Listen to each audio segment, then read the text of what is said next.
and welcome to Doc and Sifu's monthly spiritual ponderings, or something like that. Good evening, all, and welcome. My name is. And I just kicked myself off the show. My name is Sifu Boggie. My real name is actually Paul Brighton, but most people know me as Sifu Boggie. Sifu means guide, muse, somebody who points you along the way, who guides you on your path. Boggie is a Korean word, Korean name for the balancer between the chaos and the calmness. And it was given to me by my Sifus, and it's a martial art, it's a spiritual and healing name. So welcome. And next to me is the wonderful Doc Joseph Delaney. Doc, who are you? Well, Sifu, that's a good question. Because every morning I wake up and wonder who I'm going to be today. I don't know whether you ever remember Wurzel Gummidge, who used to put a different head on for a different occasion. But that's how my life seems to be. Early on, when I was really, really ill and didn't know what was going on with me, or so I thought I was ill, I was diagnosed with schizophrenia early on. And, schizophrenia, sometimes called multiple personality disorder, right, is misunderstood a lot, especially in the medical fraternity, and I've worked in that environment for a long time, and still I think they're trying to treat schizophrenia with medication to try and suppress a lot of these symptoms, but what I'm seeing now is I think schizophrenia for me and through my whole experience is really suppressed multiple intelligence. And I think I'm not trying to say that I'm a genius in any way, shape or form, but I just feel that because of the way I was brought up, because of the way I've been sort of socially conditioned, there was a lot of aspects of me and my mind that were seeking expression, but were repressed either through fear or through pride or through those things. So really, what I'm trying to help people is with trying to explain the experience that I've gone through, trying to express what happened to me through medical treatments. And I must say this though, but I'm not opposed in any way, shape or form to medicines if they're used in the right amount at the right time for the right condition. I've got no problem whatsoever. Modern medicine is magnificent if it's used correctly for the right thing. So there's no problem there. I think that medicine and non-medical interventions should work hand in hand for the benefit of the individual. So no problem, it's almost like a middle way, to use that Buddhist concept, I think that we need to walk hand in hand now, drop down all our barriers and all our sort of, professional titles and just work and sense our way through things in order to help the individual that's before us. We've got such a vast array and such a load of different tools coming in from different areas that we need to be able to be sensitive to try and find the tools that work for individuals, and then hand them the tools so that they can use them themselves. Because we are all our own experts if we only realize that we're totally responsible for the choices that we make and the choices possibly that we made before we even came here.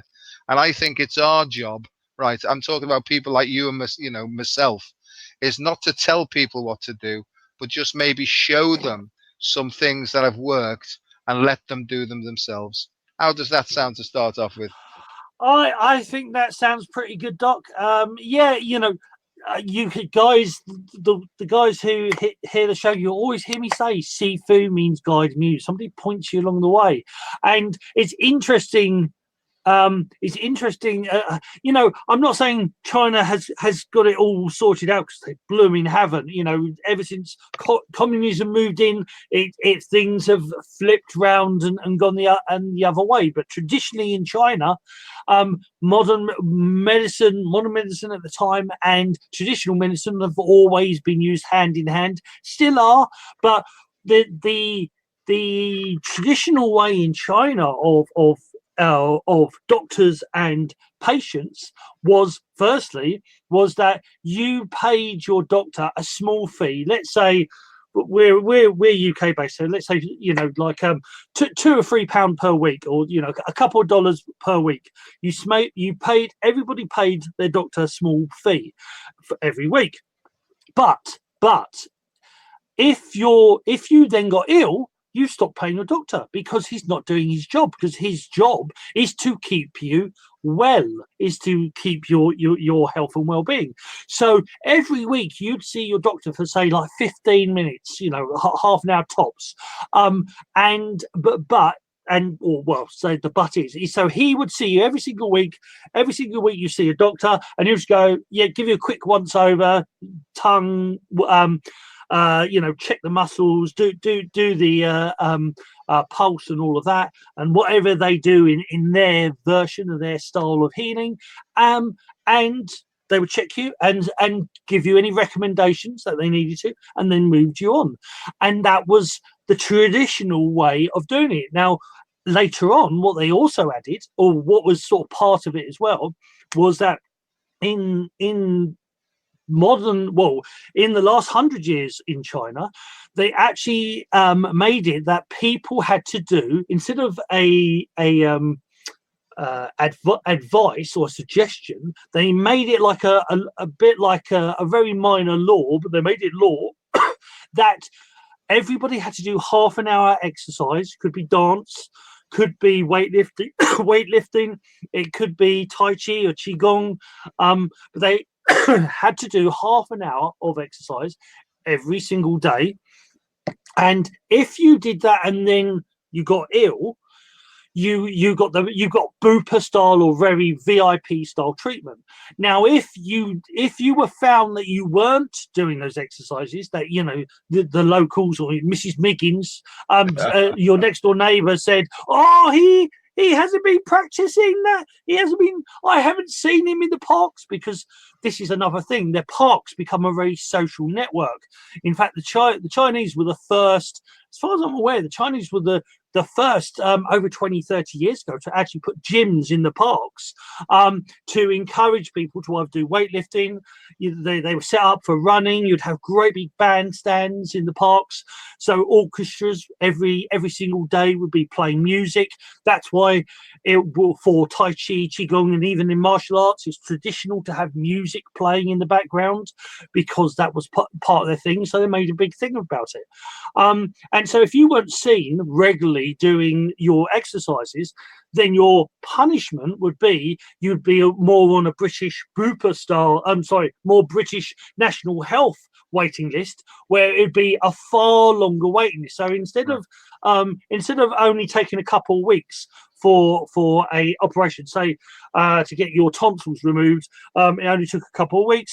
Instead, you'd be a 6 months waiting list or a 9 months waiting list, and it was to basically encourage people to look after themselves, to ensure that they had less people ill. And even the traditional doctors, going back to where you paid a couple of pounds or dollars every week, the doctor would look at you, but they'd also say, right, here's a qigong, here's an exercise, do this, or go and walk up to the mountain and back, or go and do this every day.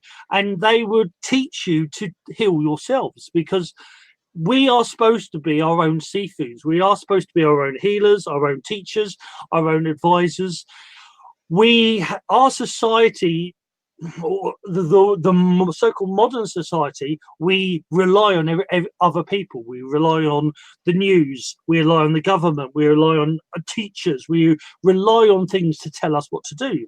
But traditionally, in the ancient knowledge, there was a self-reliance, is that you did things yourself, as well as. But when you couldn't do it, yes, you go to you'd go to the shaman, or you'd go and see the leader. But you're meant to take responsibility for yourself as well. There's supposed to be a balance there.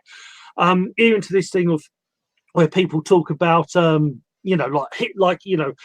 to self or service to others. Even in the philosophy of service to others, the first person you look after is yourself.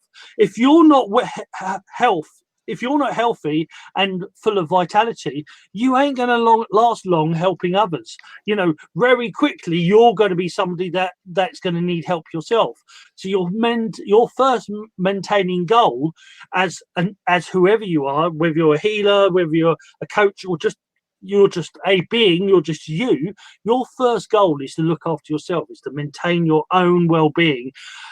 From the overflow, you help everybody else. Go for it. I agree totally. And I think you can't give away something that you haven't got. Yeah.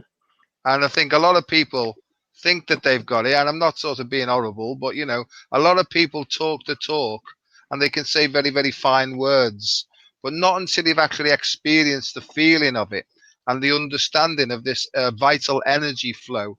Do you really? And this is my experience, because I blagged myself through life for years and years and years, and I got sicker and sicker and sicker, you know. And the central sort of philosophy or tenet of alternative medicines is that all pain is an obstruction to the free flow of this energy. You know, you can call it chi or ki, you can call it prana, you can call it healing life force. There's many, many different names for this same thing across the planet. But really what it is it's the flow of unconditional love, as far as I see it, you know. And when we talk love, if I talk love in academic circles, they probably have me escorted from the premises, you know. But self-care and self-compassion, you've got to give it away to keep it, Sifu, as you know. And that just means keep your heart open, keep it flowing. And every time you feel a pain or an obstruction, stop, turn your eyes deeper inwards, ask your heart intelligence. This is the way I do it. Put your hands on your heart and say, what are you trying to show me? Why is this being obstructed?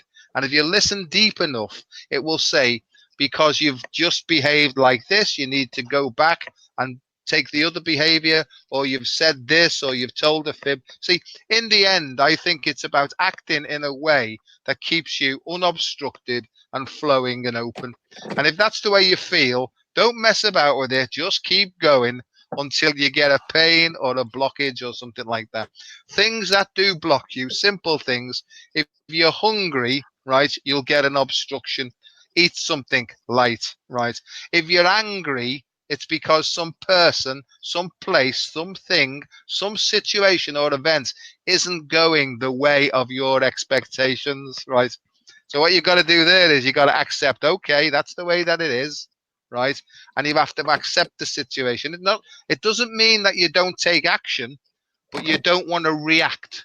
Because to me, reaction's fighting, it's unconscious fighting, and it misses the point. Other things as well, you get obstructed because you're lonely. Well, if you're lonely, get onto a friend if you've got any. If not, you know, find some way to connect with somebody else. Go to a meeting, do something like that. Or if you're tired, believe it or not, the best thing to do if you're tired is go to bed and rest and have a sleep, you know. So that's called HALT. Hungry, angry, lonely, tired. Look at those physical things first. If you can, put it right. And then more often than not, then you become flowing again and life becomes better. You've got a clear, more expanded vision. You've got more and more options to choose from, and the quality of your life improves considerably.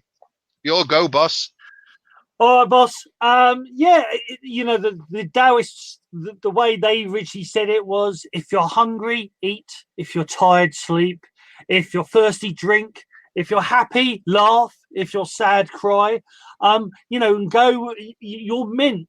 You know, they talk about, or you know, lots of different philosophies talk about life is change. Everything's changes, and their perception of illness was, if you're ill, there's a blockage.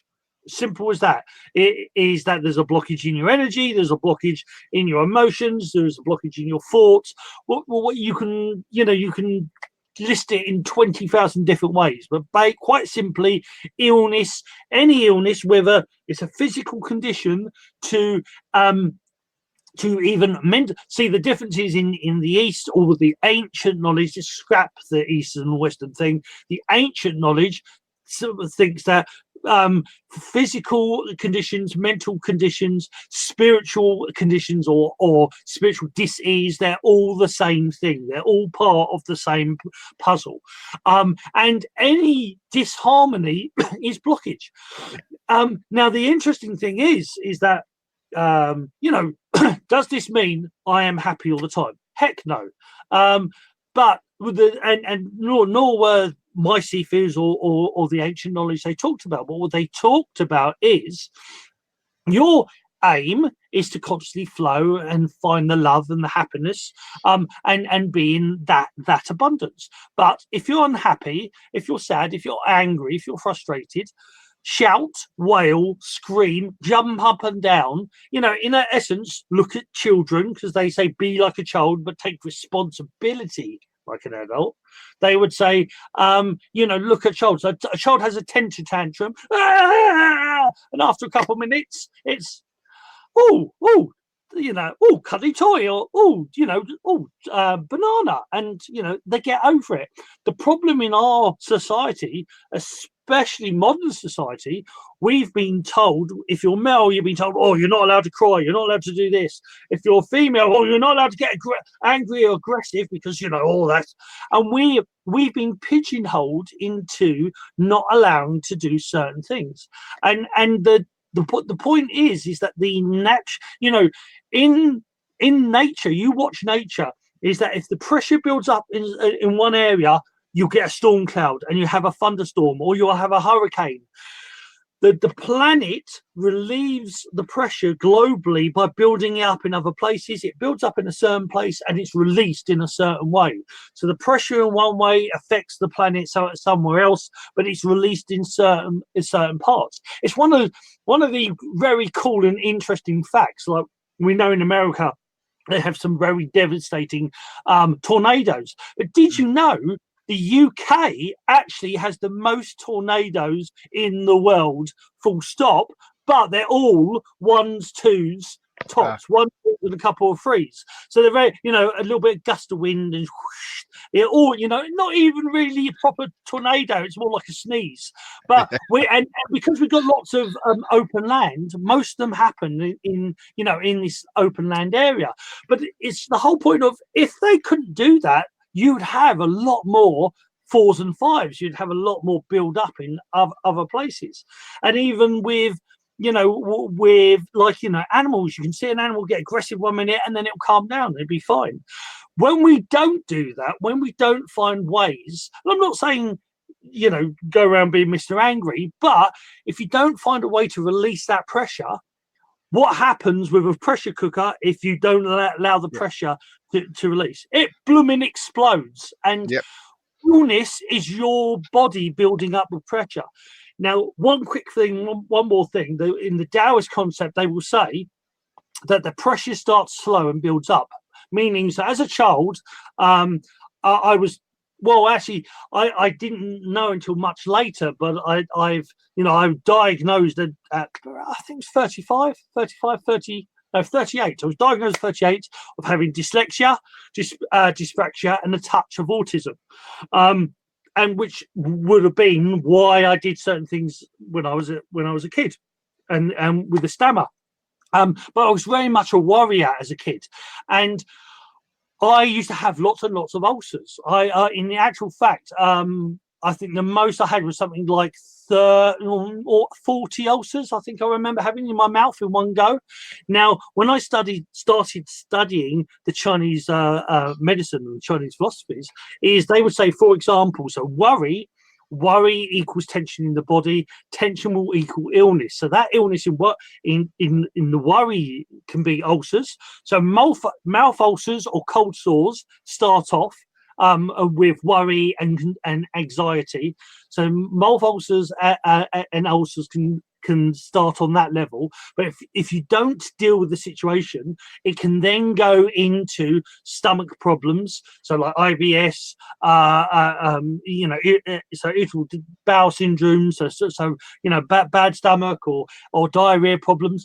But then it can escalate more into stomach ulcers, and then it can eventually escalate into tumours, possible stomach tumours and tumours elsewhere. And all these illnesses that the Eastern philosophy is, it all starts off as a little ripple. And if you ignore the ripple, it becomes a bigger wave. And so it becomes something bigger and something bigger and something bigger. So every major illness, they will say there was a ripple a long time before, that if you'd have seen the ripple and then done something about it, then you could have prevented that illness escalating to the point it is now. And if it is up to a point where it's a tumor or whatnot, it doesn't mean it's the end of the world. It doesn't mean that there isn't a solution, because there are solutions. It's just that the pharmaceutical companies don't want to cure you. They want to maintain your illness. That's their whole philosophy, is about maintaining things rather than curing. The ancient knowledge has a different viewpoint on it, but the whole point is that if you don't learn to allow yourself to release those blockages, release that stagnation, if you don't allow yourself to find ways through, don't hold on to stuff, let it go, but find ways to move forward, that will turn into illness. The illness is your body firstly whispering and eventually screaming at you, saying, for goodness sake, Boggie, there's something, there's a blockage here, do something about it. On that note, right? Go. We've been duped in a way and distracted by external things. This helps some unscrupulous organizations, right, to control us, right? Because we've been naive. This is my view. I'll talk about me. I was naive. I was ignorant. I was stupid, but I thought I was on the right path, to fame and fortune and working hard to make as much money as I possibly could and all this sort of stuff. So I was basically exhausted all the time doing what was fed to me from an early age. That's making enough money, and money equals power. Now, money obviously is required for the essentials, but it doesn't really, in my mind, equal power now. What really is the most important thing in my life now is to feel a feeling of joy in my heart, And you know what, Sifu? It's become awfully simple for me. I'm sort of simplifying the complexity of modern living by, rather than looking outwards, is just keep an eye on looking inwards. And that's the first step in recovery. And there's loads and loads of people in recovery, whether it be from alcoholism, drug addiction, sex addiction, gambling, spending, all those addictive things are an attempt to bring some emotional comfort in some way or form. But I don't think recovery is about that anymore. I think recovery is about rediscovering your soul and its purpose, right? And finding out what your gifts and your strengths are and expressing those in what's called an intelligently kind way, right? And it goes like this for me in my mind. Joe, this action you're about to take, is it healthy or is it harmful? Take a step back, son. Just think your way through this and see further than the end of your nose, and you'll know whether this thing is going to be healthy or harmful. Now, if you choose a harmful action, you'll have to take the consequences of that one somewhere down the road. And what I've realized is working with, like yourself, working with thousands upon thousands of people over the years, and we've probably been doing it for about the same amount of time, is to help people back to themselves, back to some kind, compassionate self-care within them, and try to teach them to look after themselves first. It's almost like a first aid in health, because you know that if you go to assist somebody who's in danger, you've got to check out your own health and well-being first and foremost. I think that we've been duped to say that there's external experts out there who can help you, and if that one can't, pay this one another £80, and if that one can't, go to this one and that one, So like you were saying before, just imagine if you had a whole compendium or a library within you that you could sink deeply in a mindful way, and you could ask, please show me what I need to do in order to overcome this problem. And then if you waited long enough for an answer, that's called meditation and mindfulness, then you will be guided. This is my experience. You will be guided intuitively. So intuition means to be taught from within, right? if you can trust yourself to find your own answers from a deep level, then I'm sure, like what's happened to me, right, it would happen for anybody here. But it means sometimes you have to get really, really sick until you start to stop listening to what's going on out there and you start to listen to what's going on in there. Because Sifu, the answer is, as far as I'm concerned, is in your heart of hearts. So if you're looking outwards, right, yeah, that's it, mate. If you're looking outwards, you're expecting. If you're looking inwards, you're inspecting. And I think that that's what we've all got to do. Sooner or later, we've got to go inwards and just say to this deeper intelligence, this universal intelligence, I don't know what's going on anymore. Can you please help me? And people are very averse to that because they can't understand. Like I didn't. Took me a long, long time. I had to get sicker and sicker before I eventually listened to what they were saying. Joe, the answer that you're looking for is deep within your soul. Your go, old bean. Yeah, I was I'll write that up as well. I love that. If you're looking outwards, you're expecting. If you're looking inwards, you're inspecting. No, I just wanted to check that I did that right. And it's interesting on like I said, the way you listen, the way you talk to yourself or talk to your heart is that there is it's almost exactly the same in the Taoist thing that they talk about. So the dragon dogs were sort of like ancient Taoist alchemistic quantum physicists, because a lot of the quantum physics stuff I've been looking at with Nissan Herriman and Greg Braden, but also the medical side of Bruce Lipton, the Taoists, used to talk about a lot, and it was really interesting, and the whole thing of going into the Wu Wei, which is do little and everything is done, which is the Wu Chi, which is the circle. So when the show with me and Robin McClendon, the mother, the dragon, and the Wu Chi, we have the circle, and the circle means unlimited possibility. But the unlimited possibility is open to you, and it's what you're focusing on is what then you narrow down from like the Tao, which is always, to the Chan or Zen. So Zen in Japanese is Chan in Buddhist, and that's the one thought, the boom. That's what you're getting, is that you start off the Wu Chi, and that Wu Chi will shrink down to a tiny little dot. Now, what I sort of went slightly off tangent, surprise, surprise. But what I'm actually referring to is that when you listen to your heart, so your heart is your middle dantian, you have three. We talk about the lower dantian in the belly button, so the happy fat Buddha. You've got the lower dantian in the belly button. You've got the middle dantian in the moob area, so center line with the heart. So in his moobs, he's got the middle dantian, and the top dantian is right in the center of the brain, in the pineal gland.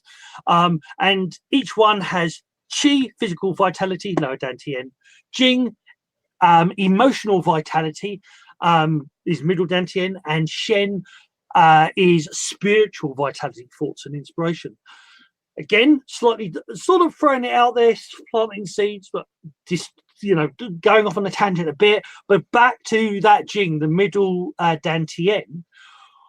What they say, what the ancient ones say, is when you focus, if you want to know an answer, like you say, stop looking on the outside, look on the inside. If you want to know an answer, meditate. Meditation simply means focus on one thing and forget everything else. So fishing is a meditation. Reading a book is a meditation. Going to the loo is a meditation if you're just focusing on sitting there having a poo or wee and sitting on the loo, whatever. If you're focusing on one thing and forgetting everything else, it's when you worry about everything else, it becomes something else. But you can make anything into a meditation.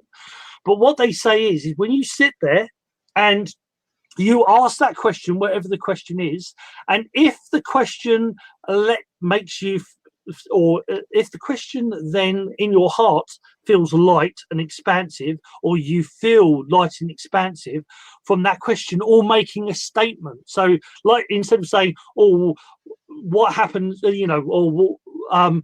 what happens if I have this, or but do it as a statement. Oh, I have this. How does that feel? I become this. How does that feel? Or ask a question. But if you ask the question and you feel light and expansive, that's a yes.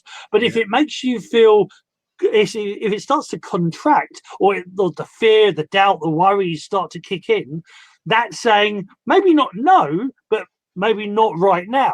And so the Taoists would say, if how they would meditate on things is that they would sit there, and it doesn't. Once you learn how to do it, and like anything with practice, once you've done it several times, can actually take a second. It doesn't need to be hours on end.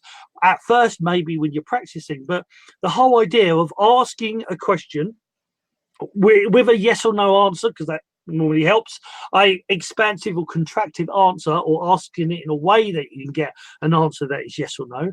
Ask a question and meditate on it. And how does it feel inside? If it feels expansive, and focus, you have to focus on your heart.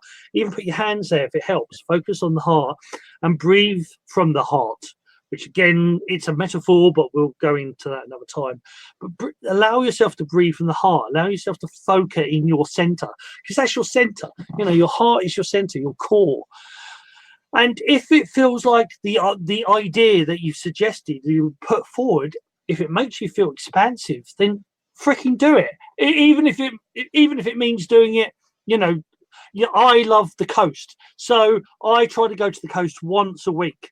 Doesn't always happen, but I try to go to the coast once a week at least. And when I'm at there, I don't worry about anything else. I just focus on being with the sea, eating my chips, enjoying the pier, and that's the biggest thing. When you're doing something that you want to do, freaking do it. Don't worry about other things. What you just said there is there's a religion in Brazil called Candomblé, right? And what they believe is that the soul, right, it has specific souls have specific geographical locations where they feel most comfortable. Mine is like you. I'm a links coastal seaside person, right? My wife is a deep woodland person. See what I mean? And when she's in deep in the woods, right, I can do that, but it's not my favorite. Then she's totally at peace. Her soul is rested, and she gets loads and loads of inspiration from there, and she likes ferns, and she likes the damp, and I'm not too keen on that. Mine's the seaside, open water swimming, running in the open and stuff like that. I get most of my inspiration, like you, when I'm sitting, just listening to the waves come in. I particularly like Devon and Cornwall, especially Cornwall, where the Atlantic Ocean is, because that's like my home. It just feels like my home. And if I need a break, I'll go to a place like that. I'm fortunate enough to live quite close to the sea where I live. I can just go there, and as soon as the car goes over the hill and I start to see the links golf course and the sea, something just opens up totally in me. So different souls have different resonant frequencies, and they resonate with different aspects. Just let me go back to that. The most important thing I've found is breathing.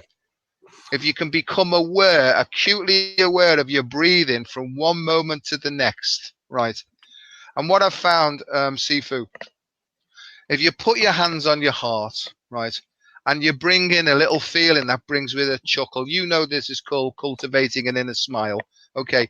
If you can tap in deep into that inner smile that's deep within all of us, right, and you can breathe at 6 breaths per minute. If you can do that for 3 10-minute sessions a day to start with, I swear to all the viewers that their lives will start to change, because they'll start to get expanded awareness. They'll start to listen to their heart, right? And their lives and their choices will change. And it really is as simple as that. So what I do is I tap on my heart, put my other hand on my heart, like a little angel, if you like, and then I sink in into a deep, gentle inside feeling. I can look as miserable as hell on the outside. In fact, people say to me, "Smile, you miserable bugger," and I'm so happy and deeply happy on the inside that they don't understand that. So this is what happened to me. I learned this technique, and then I started to feel movements in different parts of my body. It was almost like water was moving through different parts of my body, and I know now that I reconnected with my soul's energy, and that's what I'm trying to help people with, is to put them back to their soul's energy and to be guided by that. But if you're just living in your head, you won't understand what's meant by this energetic feeling, and you may have to go through a bit more turmoil just to start to look inwards, So that's my thing. And, when we're doing Tai Chi and Qigong, right, it's about moving, but moving with breath. In fact, it's the breath that moves you.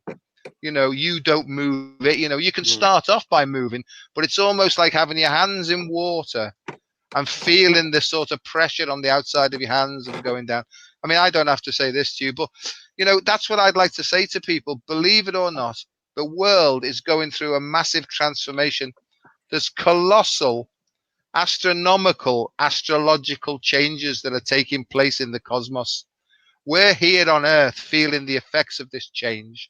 The ancient civilizations have been telling us this for years and years and years, that there's big changes coming up, and now it's true. It's called the Great Shift, right? And all I'm saying to people is, the world, we're in a volatile, uncertain, chaotic, and ambiguous time at the moment, and nobody can get their head around what's going on. Look at the political situation in the UK, bizarre. Look at the situation in America. Look at the whole global collapse. This is all part of this great shift. What can you do about it? Stop looking outwards and start looking inwards. That's where the true path is, in my experience. Now, Sensei Sifu, I'll just say this.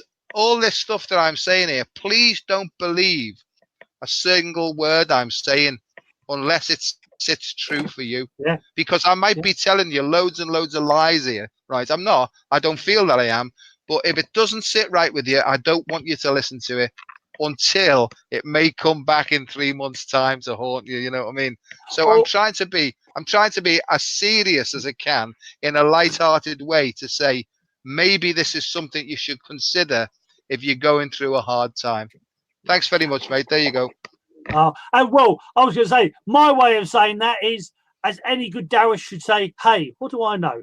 Because the whole point is that, it's important.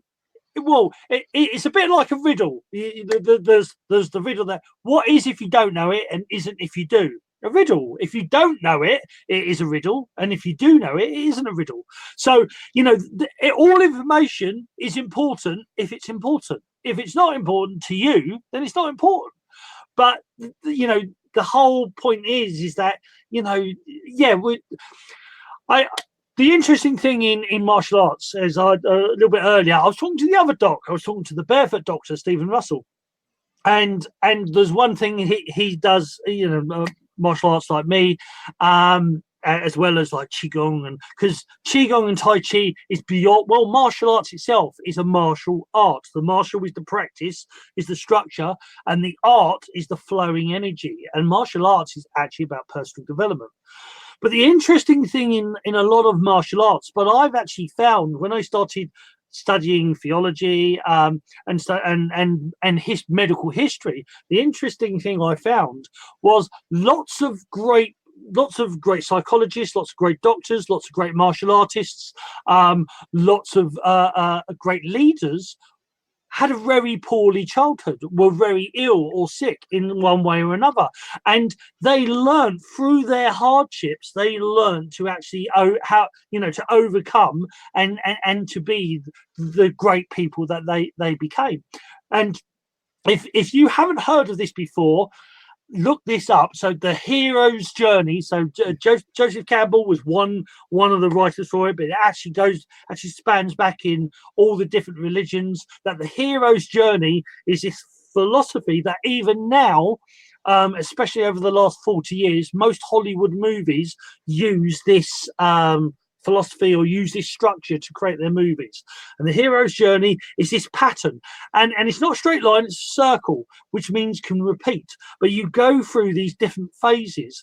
And one of the phases is the dark night of the soul, where you're overwhelmed with illness or grief, or all these different things, and you finally find ways to move through them. And another part of it, you start off as the apprentice, and eventually you become the master of whatever that is, even if it is. And the most important thing is, before I finish that, is the most important thing is you are already a master. You are a master of you. If you're still alive and you're still here, you've mastered something, because otherwise you would have popped your clogs quite a while ago. And as a lot of my Sifu say, if you're still alive, your mission isn't over yet. Yeah. So, in this lifetime. And so the hero's journey, it talks about these different parts, these different things that we have to go through and experience and move through. And this is the point, is the biggest thing for me is that illness isn't. There's something I say, and we sort of mentioned something similar to this off air, me and Doc.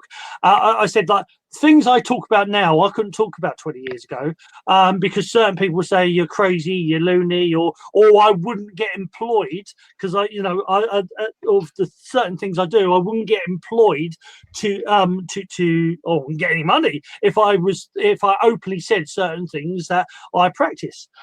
But there's this whole thing of illness is not the good or the saying is the good or bad. Nothing is good or bad. It just is. It's all information. It's all learning. So illness, the bad times are not. If you see them as bad, they'll always be separate to you, and you'll never fully learn from them. But when you actually see them as a teacher, as a guide, you see them as knowledge, as it was a process that you obviously needed to go through to learn something.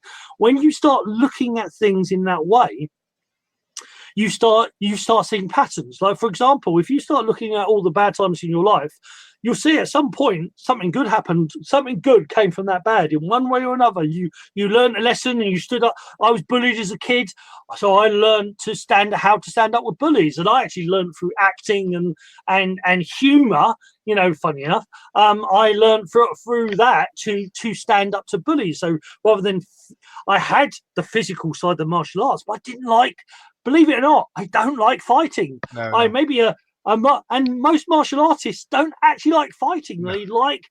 They like using the techniques, and they like playing with somebody who does the same thing, because the truth of martial arts is if you learn it right, you don't hurt. When you get hit, it doesn't hurt. And when you hit somebody, they know how to receive that hit, so you don't hurt each other. And the whole point, it becomes more of a game, a role, a play.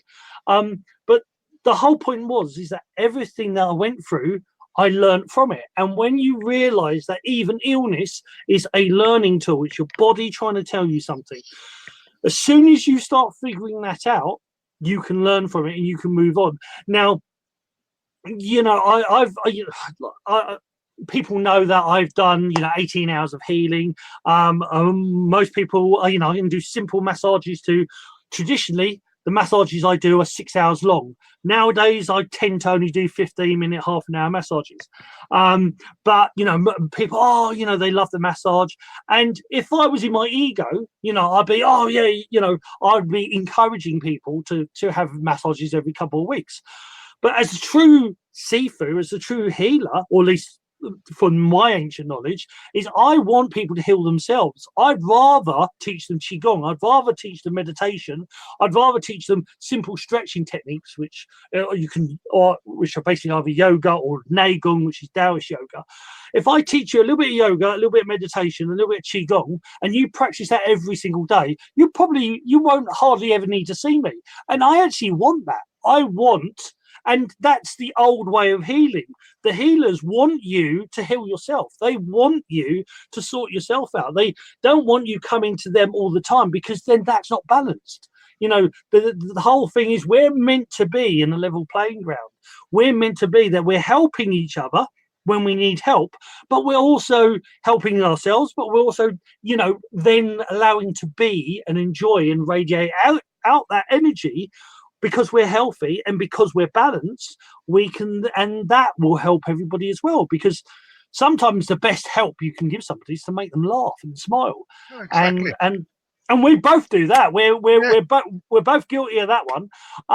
And you know, laughter is the best medicine, but also the best healer. Big Pharma's not going to like me. Don't Yeah. care. The best healer is you. You're your own best healer. Listen to your own body.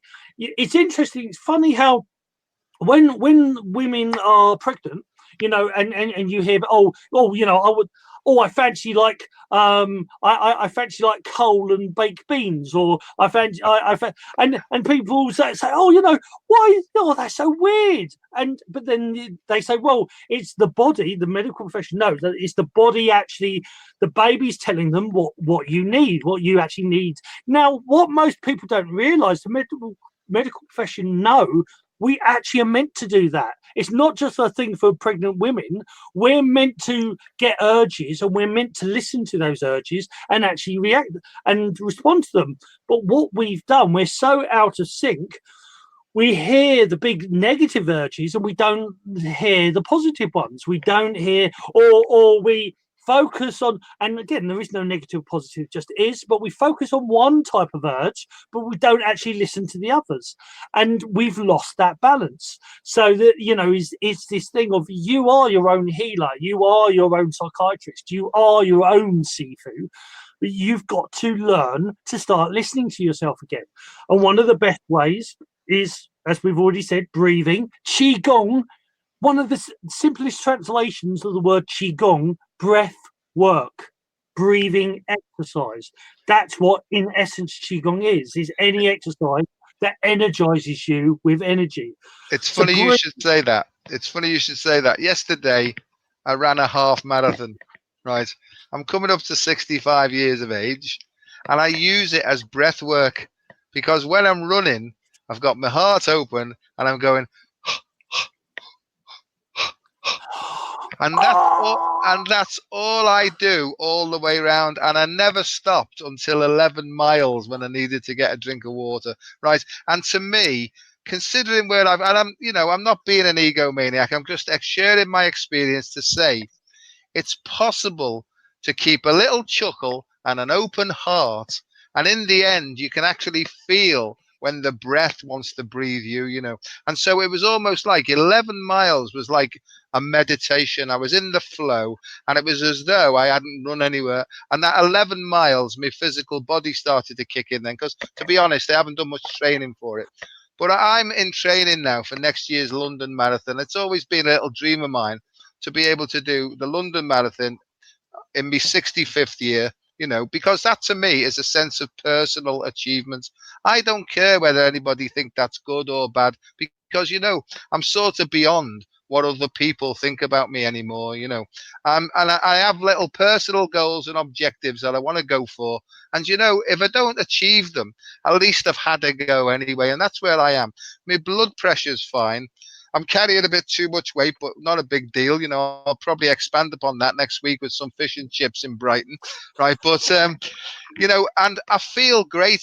I woke up this morning with hardly any pain, a little bit of pain in my hips and just in the calf muscles. But, you know, I feel full of energy now. You know, I feel clear-minded. I feel great. And all I'm trying to do, Sifu, is pass the message on to say, look, if you perhaps do this that I've done, right, and give it a fair trial, maybe your life will change for the better as well, you know. And that's where I'm up to at the moment. Yeah, and I got really excited because that breathing technique is actually one of the Taoist, is a Taoist, they call it 2 in, 2 out, or the 4-step. So each breath is one of the steps that you're taking, and so any of my students they'll know, like, you know, me get excited like that. So Boggie's getting that's one of the that's a bloody Taoist trick, you know. Taoist technique is getting all excited, but you know, that's well. When is the London Marathon? I always forget. I think it's next May, something like that. Do you have to apply already? Yeah. I've already applied, but you don't get the results till the end of October. Now, if I don't Okay. get in there, I can get myself buy. I have to buy a charity place, So I think I might do that here. But I'm past the asking people for charity donations. I've done that for years, I'm Yeah. sort of, it sounds selfish this, but I'm doing all this for myself now, because I'm sort of right. Um, I'm sort of giving away so much, right, that I thought that was the way forward, but I lacked balance, you see, and I Yeah. was starting to get resentful because I was giving too much out and not keeping enough for myself. So I've had to learn, like everybody else is, a bit for you and a bit for them. You know what I Yeah. mean? It's to try and get some sort of a balance. To me, life's all about finding the balance in every department, really. And I think that that's where breathing, in hatha yoga and yoga, pranayama or pranayam, or, if you want, the way you breathe through your left and right nostrils impacts upon the way your heart works, believe it or not. And you can reset your heart, which is the real balance center. You can reset that through various breathing techniques. It's so clear, it's so simple. But when people start to do alternate nostril breathing, they start to get panicky, you see, because they're not used to it. That's a sign that you've got all sorts of repressed emotions that are trying to express themselves. So to be able to sit there in silence and hardly breathe at all without panicking, Mm. that's the still point. And in that still point, the heavens open up. There's like a channel that comes in, and all the inspiration, all the guidance that you ever need is there. But Sifu, you have to stop long enough and be quiet long enough to let the download come in. Yeah. And that's Yeah. hard for me and you to do, to stop speaking. Well, indeed, indeed, it is the thing is, I think we're very much like you is that, but people, people think, oh, we never shut up. Is that actually we're quite probably more than you think, but you don't see it, and that's the point. You see what you see, but you know what? I've when I used to do competitions, I used to do open art martial art competitions in China. So I had to do a lot of like running, and it's always been my least favorite thing. But I will say that there's this weird thing that's happened in me that with you saying that, because it's my 50th birthday next year, and it's I could go and do the marathon with Doc. And it's I'm gonna have to meditate on this. But if you want, I promise I have tape across my mouth. But if you want a running partner, I think you may have one. I think you may have one. Let's Because that see how actually, let's see how that develops. Something yeah, else something else that's happening to me now is that sometimes when I'm talking, there's all sorts of strange languages coming from me. And I don't know whether you're familiar with that language of light and the language of love, and the technical term's called glossolalia, right? And apparently it's quite common within certain spiritual and religious organizations, because they can dispense with their heads and just talk directly from their hearts. And I'm starting to feel more and more that sometimes I have a little sing, and sometimes this voice comes through now in different languages. So that's maybe something that we can explore in the future, because what happens is sometimes it comes out when I'm in the middle of a lecture. you know and here's the strange thing. What I've been showing in my imagination is that each human being has 12 dimensions to their intelligence, that their mind has 12 spheres, if you like, spheres of consciousness. Each of those has got a different vibration. Each of those has got a different voice.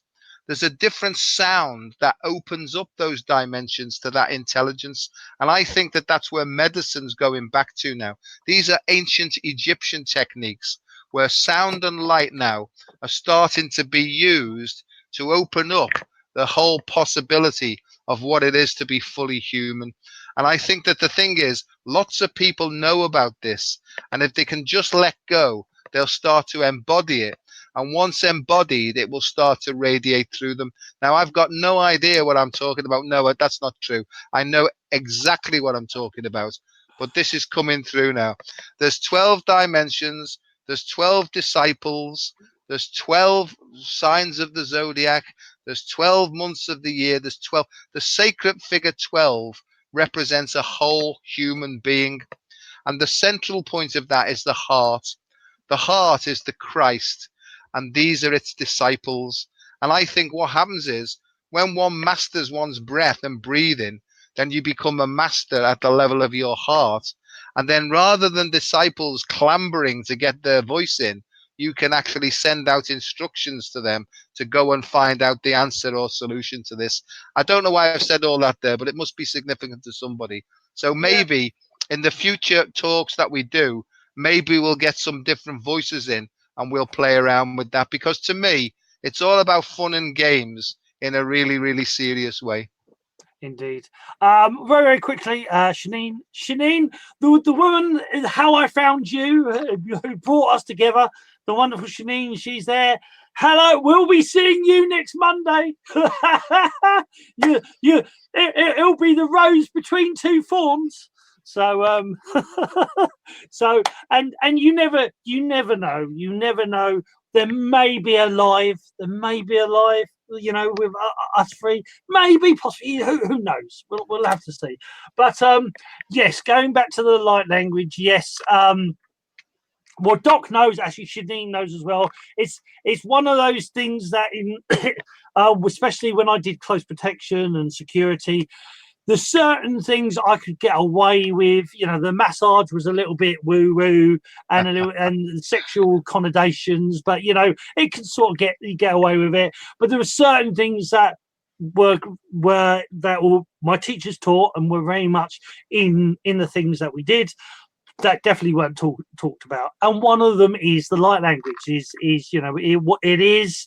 There's two variations of sorts that I do. One that flows one way, and then there's a more traditional sort of dragon's dog style that I do as well. And well, as a kid, it was you know, like you said about it being in the lectures. As a kid, I did it you know, quite openly and freely. And of course, as a kid, especially as a baby, they're just babbling. But I've seen babbling babies, which that sounds like a weird oxymoron. But I've seen, you know, babies doing their babble, and I felt the energy coming off of that. I know when people are channeling, I feel the energy, and you know, when you know, and even to the point of like Tourette's, is that my teachers would say that Tourette's is the energy trying to get out. It's you know, even you could see, even say in the chakra point of view of, it's their chakras blocked, so it's coming out in bursts, it's coming out in spontaneous sound because it's not allowed out in any other way. And the thing with my teachings is you actually have spontaneous qigong, which is like to think of dance, spontaneous dance.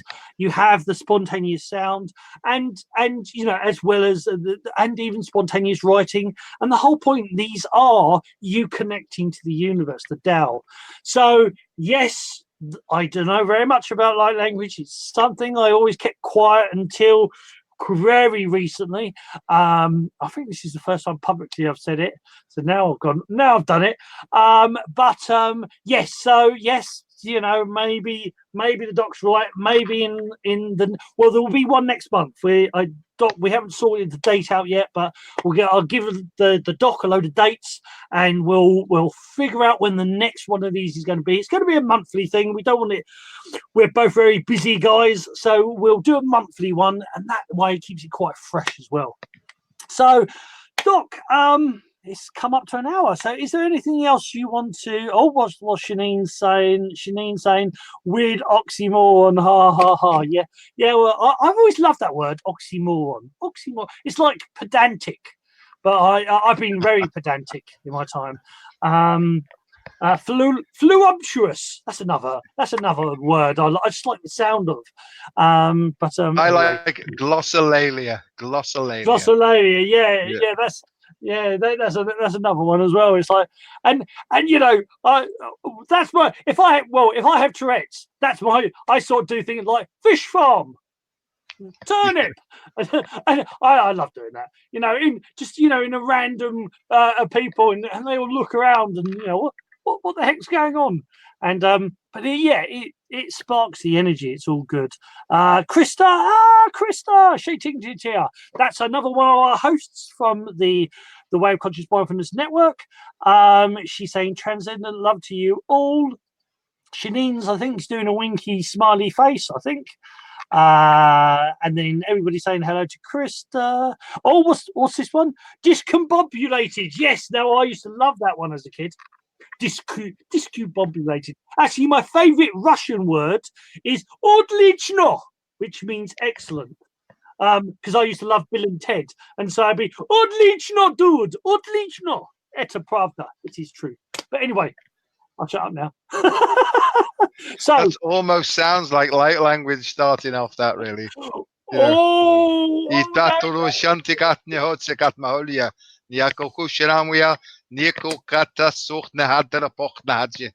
Ik nog hot lacht net, wat dat tot ne het dit je mag lion tumpatacht echt ne uit ach me hut.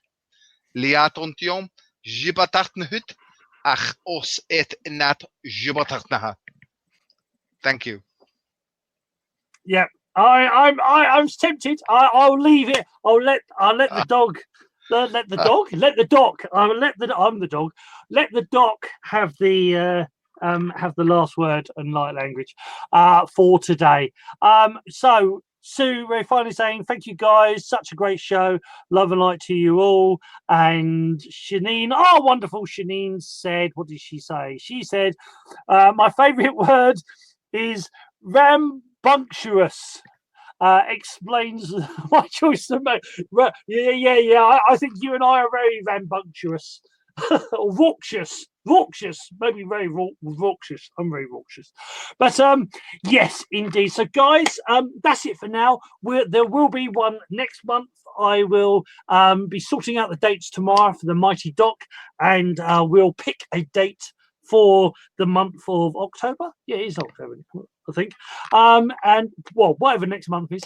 And we'll do one for next month. So, and you never know what's going to happen. It looks like there's going to be some more light language coming, more than likely now we've started it. Well, now he started it. And so, guys, I hope you enjoyed it. For now, love, light, chi, jing, and shen to you all from the Mighty Doc. Say goodbye, Doc. Goodbye, everyone. Thanks very much for listening.